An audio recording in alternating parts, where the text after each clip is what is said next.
Good morning. Today we'll be talking about the Bridge at 25 and also the World IVF Day. Thank you, Dr. Guniron and Mrs. Imekwe for coming on this program to talk to us about this very momentous occasion. Today is the 24th, and we know that the World IVF Day is tomorrow. So, Dr. Guniron, if I can start with you, can you first tell us, in a nutshell, what is IVF? Why is there a World IVF Day? Why is it important? Yes, so IVF simply means in vitro fertilization. And what this concept just means is that you're getting a sperm and getting an egg to generate an embryo, where you now transfer this embryo into a woman to try and achieve a conception. Now, IVF is about 46 years now, with the birth of the first baby in 1978, Louis Brown. And since then, a lot of advancement have happened in the area of IVF. Infertility is one of the aspects of gynecology that affected a lot of couples. A lot of couples find it hard achieving conception, and this is what has brought about the advent of IVF. And over this number of years, 46 years, this is celebrated on the 25th of July every year to celebrate the birth of Louis Brown. And this has been replicated in very many countries of the world. And Bridge Clinic is also part of that history, which we are very, very happy about. And that's why we're celebrating 25 years. So IVF basically has come to help a lot of couples over the world that have been known to be called barren, not having children or not being able to conceive. But this has changed their story, and Bridge Clinic is part of that success story. That's fantastic. So can you share with us some of the ways in which Bridge Clinic has shaped IVF in Nigeria? Yes, so before 1999, Bridge Clinic started in 1999. And before that time, a lot of people had to travel outside the country to go and access fertility treatments. But with the vision of Dr. Richardson Ajayi that started the whole story of the Bridge Clinic, had to come in Nigeria to see how can we help couples in Nigeria to prevent them traveling all over the world just to access fertility treatments. And so Bridge Clinic was very instrumental and has been very instrumental in the last 25 years. And we've celebrated a lot of firsts. And when Bridge Clinic started, we have a lot of success stories that have come to stay, that have just been ringing into the minds of a lot of couples all over the world. So we're the first to demonstrate what we call ICSI, which I will explain shortly. So everybody knows about IVF. We are just generating embryos using sperms and eggs. But we know that male infertility is one of the major factors when it comes to infertility. So we have a lot of men with very, very low semen parameters that conventional IVF may not help out. So Bridge Clinic was the first clinic that started what we call ICSI, where you can pick an individual egg, inject an individual sperm cell. So for even men that have been shown to have very, very low parameters, semen parameters, we're able to pick individual sperm cells into each egg and be able to generate embryos. I've had good success stories. Now, that is not just the only first. Now, we also know that some men are also known to be Islamic. That's when you do a semen analysis and you're not any sperm. So Bridge Clinic was the first to demonstrate that you can surgically collect sperm cells from the testicles and use it to inject eggs and generate embryos. And of course, we've had a lot of success stories with this as well. And we celebrated the first live birth at the Bridge Clinic through surgically collected sperm cell. We also know that surrogacy is one aspect that is not being embraced so willingly all over the world, even here in Nigeria as well. But Bridge Clinic was the first as well to celebrate a child born through surrogacy. So our story just continues on and on. We also know that in some cases of where you have to freeze oocytes, either due to some challenges for the couple, you have to freeze oocytes. Bridge Clinic was also the first clinic to celebrate a delivery through oocyte cryopreservation. So these are success stories that have been sung over the years, and that's where we still continue to bring joys to families all over the world. That's fantastic. I think, understanding some of the things that IVF can do, talking about the, as it were, the strength of IVF and what IVF can do now. You mentioned things, obviously, a lot of people have heard about IVF. They haven't heard so much about ICSI, but I think a lot of men, and particularly in our society, when men have problems, that's when they really seek help. A lot of men, when they don't have a problem, just get another woman and get a new wife or something. So it's something that's important to work on. But there's certain medical things that we want to also know about that I know that you do at the Bridge Clinic. And one of those things is the issue of medical freezing, both for people who have, I don't know if you can tell us a bit more about, for example, freezing of sperm in men, perhaps who have cancer or need to have treatment. And I know you mentioned about freezing for women. You know, I don't know, there are different kinds, obviously, the ones for young women, the ones for women. So can you just share with us a bit more about the medical reasons why people might want to come to the Bridge Clinic for special freezing of their gametes? Yeah, so gamete freezing, or otherwise known as gamete cryopreservation, is one of the services that we also offer at the Bridge Clinic. Now, for men, for example, or even women that have to go through cancer treatments, we know cancer is one of the conditions where we have to go through a lot of treatments like radiotherapy, or have to take chemotherapy that may affect the production of either eggs or sperms. And, you know, this could actually also be what we also put like a coffin for some people for their fertility as well. So we know that it's important for them to come and cryopreserve their gametes. I've quite had a number of clients that have come in like that were preparing for cancer treatment, and they had to come and freeze their semen. And after they completed their cancer treatments, they came back for treatment. We thawed out their gametes, we thawed out their sperms, and they were able to have good outcomes and even a live birth out of them. We've had quite a lot of success stories like that. For the women as well, we know that in the age we are now, a lot of people want to advance their careers. They don't have time for either getting married, or they need to get to a certain level in their career before they start having their children. So we know that the age calendar for the woman starts to count as the age is increasing, as regards either the quality of the eggs or the quantity of the eggs. So they can come in, of course, in their 30s, come in, do their tests, assess them, they can stimulate and have their gametes frozen, come back in another few years, 5 years, 6 years, and they will stop the growth or the development of this gametes. So they can be thawed out and generate embryos and have successful cycles out of that as well. In some cases, some people go through treatment and as spare embryos, this can also be preserved for future use as well. So these are some of the reasons, Dr. Pamela, why some people freeze their gametes. Okay, I think that's interesting. I think so. Simply put, I think there are a lot of medical people who are out there, maybe doctors and so on, who might want to know that this facility is available at the Bridge Clinic, because you know, it's not something people think about, to be honest. When you're confronted with the diagnosis of cancer, to think that will I survive is not the uppermost in their mind, as opposed to thinking I will survive, because now cancer is no longer the death sentence it used to be. So if I can survive it, can I have a normal life, a normal family life after some of these cancers? And I think it's important that people are aware that yes, they can. And so it's important to actually even plan for that, even as you go for treatment, because we are hoping for the best. And as people come for treatment earlier and earlier, I think, it would be great to know that this facility exists in Nigeria. So well done. Now, I believe you also mentioned PGT earlier.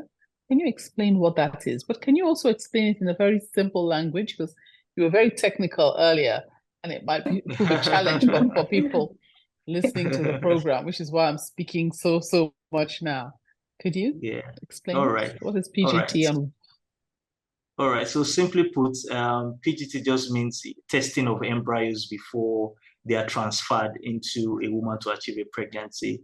So we know that the full meaning of PGT means pre-implantation genetic testing. So simply means before we transfer embryos, we want to genetically test these embryos to be sure that they're healthy embryos before you transfer those embryos. So we know that growing up, when we're growing up, we usually would tell you in the church that, oh, if you're AS, don't get married to someone that is AS, because the risk of having a child with a sickle is very, very high. But we know that has changed over time now, that couples that are AS can still go and get married and have healthy babies that don't have that SS genotype or the sickle gene, because you can go through IVF and have your embryos genetically tested where you can know the ones that are healthy, and you can transfer the healthy embryos and generate normal and healthy babies. So simply put, that is genetic testing. It covers more than that area. Genetic testing, which is PGT, doesn't just cover for the AS genotype incompatibility. We know some people have a history of giving birth to children with chromosomal or genetic disorders, as we say, things like Down syndrome, and so many other disorders like that. I don't need to mention their names because of the scientific terminologies, but you can screen the embryo. So they need IVF, or they don't need IVF, but they want to also determine and know what exactly is the embryos or the babies they're going to bring forth. You want to bring out healthy babies, definitely, to also be able to take care of these children. So you can do genetic testing on these embryos and transfer the healthy embryos, and of course have healthy babies at the end of the day. So PGT is one of the aspects that has also helped a lot of couples at the Bridge Clinic. I will give an example of one of the clients that I had when I just joined the clinic, where they had a child with SS. And they wanted to go through a treatment. So they wanted a baby that was going to be like a genetic match to their child with SS, that would be a form of bone marrow transplant. And it helped out. It really helped out, and they are very, very a happy couple today. So this is one of the joys and the success of PGT at the Bridge Clinic. Fantastic. Thank you very much. Thank you, Mrs. Emekwe, for coming to share your experience with us. You are one of the foremost or first success stories from the Bridge Clinic, aren't you? Can you share with us your experience? Thank you, Dr. Pamela.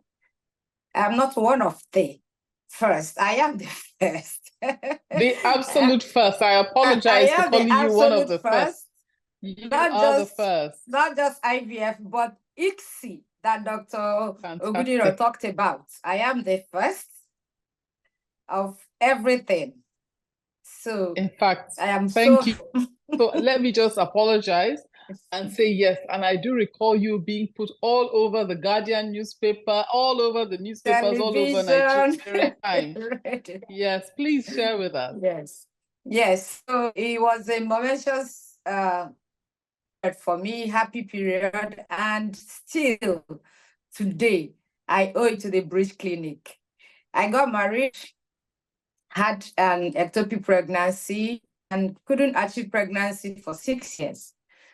Even going abroad, they denied me visa, so until a friend recommended Bridge Clinic to me, and then they were still setting up. I went there, met Dr. Ajayi. He was in fact, he is still a very good man. So I told him my problems, and he said, okay, you've come to the right place. Unfortunately, we are not fully set up now.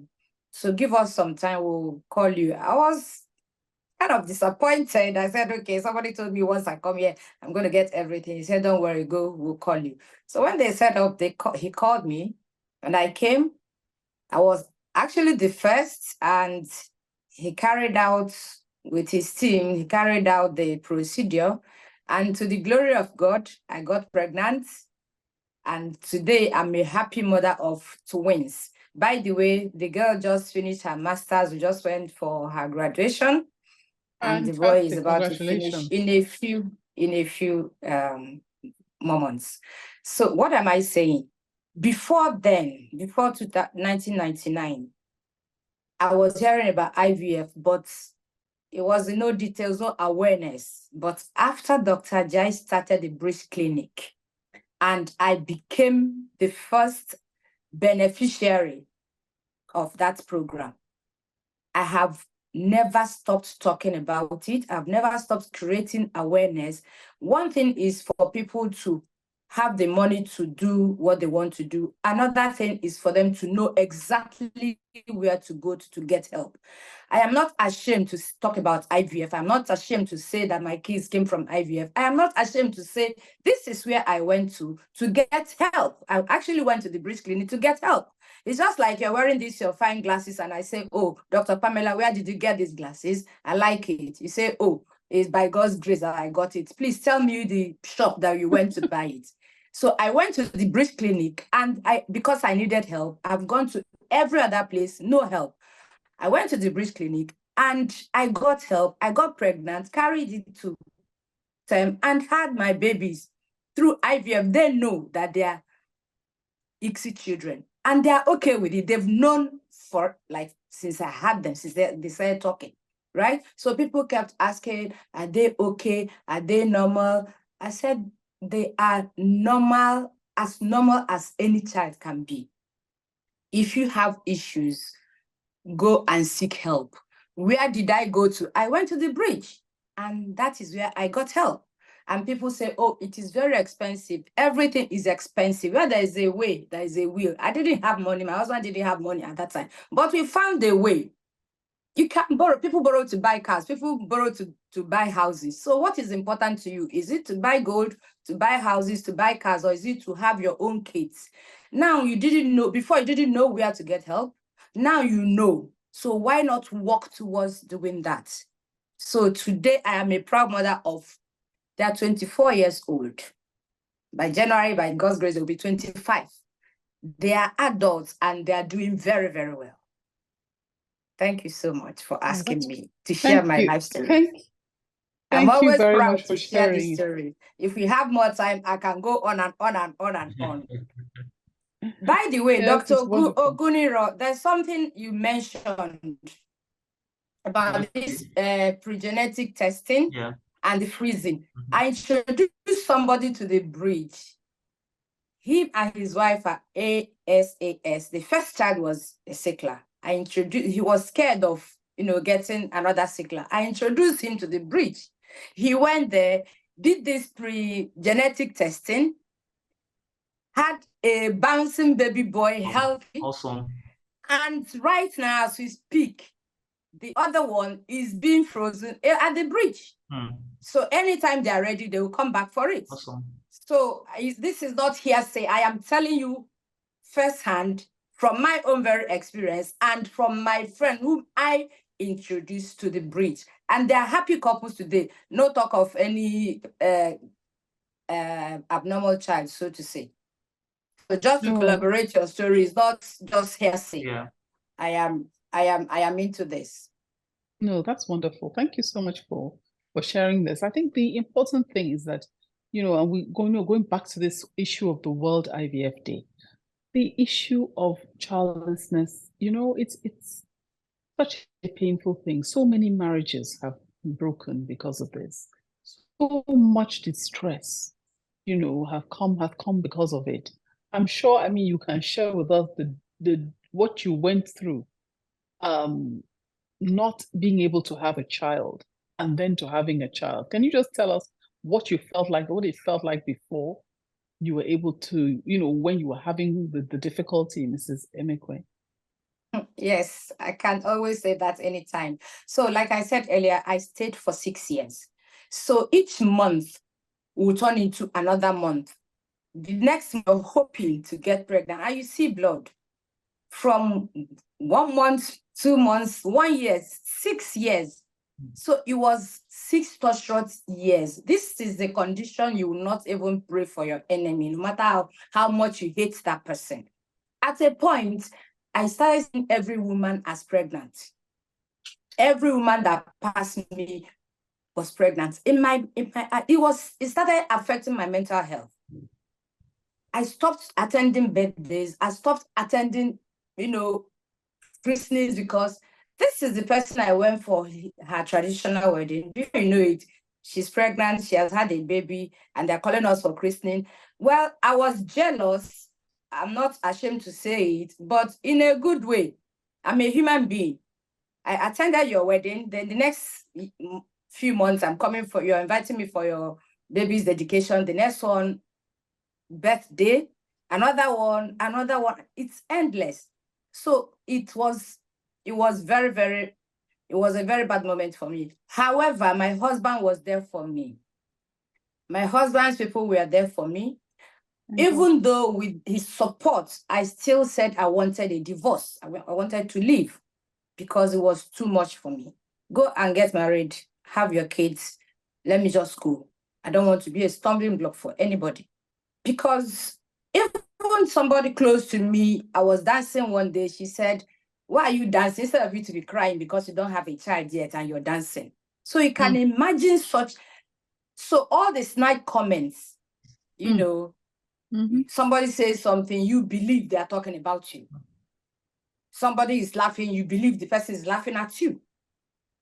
So a lot of marriages, like you said earlier, have crashed because of this childlessness issue. A lot of women are sad, unhappy because of this situation. But then they didn't know there is a place you can go and get help. That is what I still maintain. I got help from the Bridge Clinic. If you're listening to me, please go to Bridge Clinic and get help. That was where I went to. I won't stop saying it. My kids are not ashamed. My husband is not ashamed. I am not ashamed that I got my keys from art. Thank you. Thank you very much. Oh, assisted reproduction, IVF, these are the importance, and this is why we're talking about it.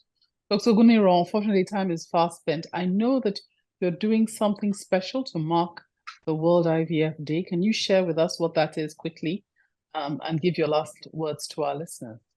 All right. So on the 27th of July, which is a Saturday, we'll be doing a fertility walk, and it's an awareness. This will be done within the mainland here.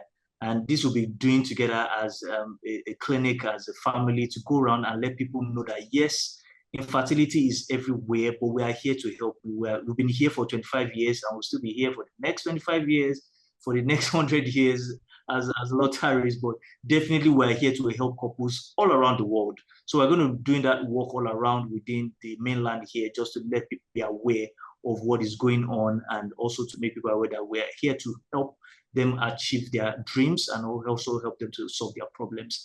And really, I always say knowledge is power, knowledge is key. The clients we meet every day, some people tell you they never knew this existed. They never knew there was a solution. As Mr. Mekwe said, some people don't know. And that is why we're here to just enlighten people through the radio shows, through our activations, through going around on TV to let them know that, yes, there's a solution. So you don't have to continue. And to demystify IVF. Yes, to demystify it, because there are a lot of myths. Because a lot of myths. Yeah, there are a lot of myths surrounding everywhere. IVF. Yes. No, what are they? You said they were asking you comments. Are they healthy babies? I remember when I was even doing residency, one of my interns then was born through IVF. A genius, very, very excellent, very excellent. Exactly. So, a lot of people that are born through IVF are normal. They are healthy babies. They're going to become very, very great in life. You've already talked about your kids already. So we're here to help couples, and that is why we'll keep driving this message home every day. Thank you very much. Do you have a specific place and time that people can meet you if they want to join this walk? Yes, so we'll be meeting. Our meeting point is at Bridge Clinic GRA Ikeja. That's 66 Oduduwa Way off Adekunle Fajiri on the 27th, and it will be starting by 9 a.m. So everybody's welcome to join us. While we walk together through the axis of GRA. And of course, once we start that journey, we're all working together with music and everything just to create that awareness. So that will be in GRA Ikeja. They will all be meeting. Thank you. Thank you very much. And thank you, Mrs. Emekwe, for sharing your experience with us. It's been tremendous. Thank you. Thank you for watching. Please like, share, and subscribe for new video updates.